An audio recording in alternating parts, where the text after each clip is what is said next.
It's a Sunday and we're here at St. Michael Basilica sa Tayaba City to figure out what's there in a panganan. So tara, let's! Crispy on the outside at soft dun sa loob. Esposol na Pedrito, yun ang, yun, ang sinasabi Kaya niya. pala siya familiar. This is Kay, your favorite food, travel, and lifestyle content creator, and we're here para alamin bakit bawal nga bang umimik kapag gumagawa ng panganan.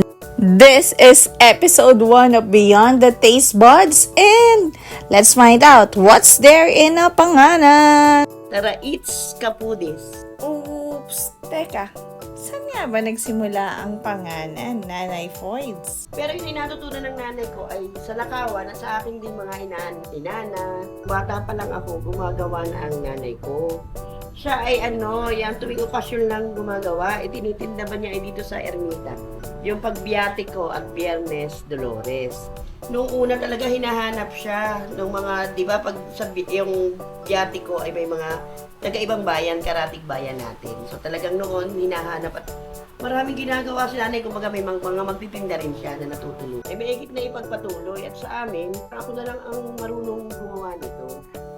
Ayon kay Ma'am Redisfinda Carillo, isang retiradong veteranang guro, napakahirap gawin ng panganan at napakarami nitong sangkap na kailangan. So, paano nga ba gawin ng panganan? Tradisyon noon, huwag kang iimik o sisira daw. So, paano yan? Hindi tayo pwedeng gumawa ng panganan. Nagsisimula ang panganan sa galapong at sangkaka. So, yan yung base mixture nila. At kailangan siyang masamasahin kagaya ng ginagawa ni Nanay Foyds. Ganyan lang siya, mamasa-masahin na. Tapos, dapat siya, masang-masa para kumbaga liligat siya. Mula sa pagmamasa ay niro-roll niya ito hanggang makuha yung desired na shape. Glutinous rice ito. Oo, dito ilalagyan mo lang siya ng tubig. Ganyan. Haluin ang tubig and glutinous rice until desired consistency is achieved. Pagkatapos painitin ang kawali na may mainit na mantika ay sinasawsaw naman ang galapong roll sa glutinous rice mixture bago ito i-deep fry.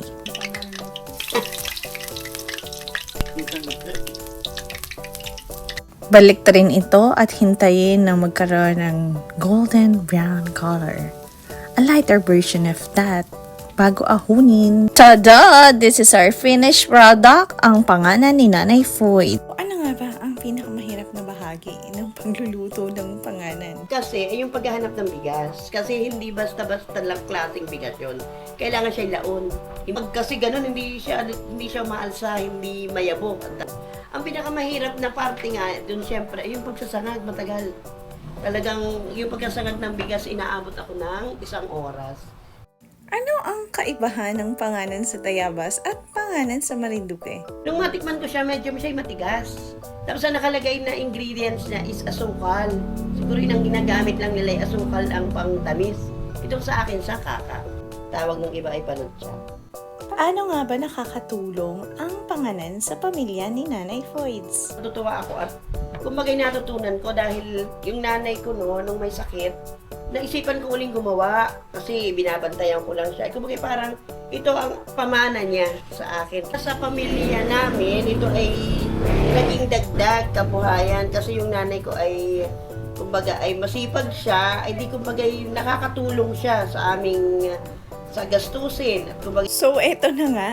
Bakit nga ba bawal umimik kapag gumagawa ng panganan? Eto na ang the big reveal. Pero ngayon, ay ako naman hindi ari sa akin yung dinaimik. So, kaya lang nila sinabi yun kasi yung concentration. Ano nga ba ang mensahe ni Nanay Foyds para sa mga kabataan na hindi pa nakakain ng panganan o kaya kahit millennial or baby boomer na hindi kilala ang panganan? Sana matikman ninyo at malasahan para malaman nyo yung mga sinauna nating kakanin na meron pa tayong mga kakanin na hindi nyo pa kilala. Sana makilala. Saan ka ba pwedeng bumili ng panganan? Sa ngayon po kami ay nagtitinda sa Basilica. Sa Sa loob po kami, tuwing Sunday, 6 to 11. Available ang panganan tuwing Sunday sa loob ng Basilica. Bili na! Follow, like, and share as well. Once again, this is Kay, your favorite food shuffle and lifestyle content creator. This is episode 1 of Beyond the Taste Buds. So, pwede ka ngang umimik sakaling gagawa ka ng panganan.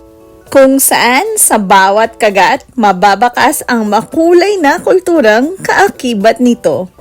What is there in a panganan? Isa itong pamanang lutuin na dapat linangin at mas ipagmalaki. So, paano? See you on our next episode. Ta-ta!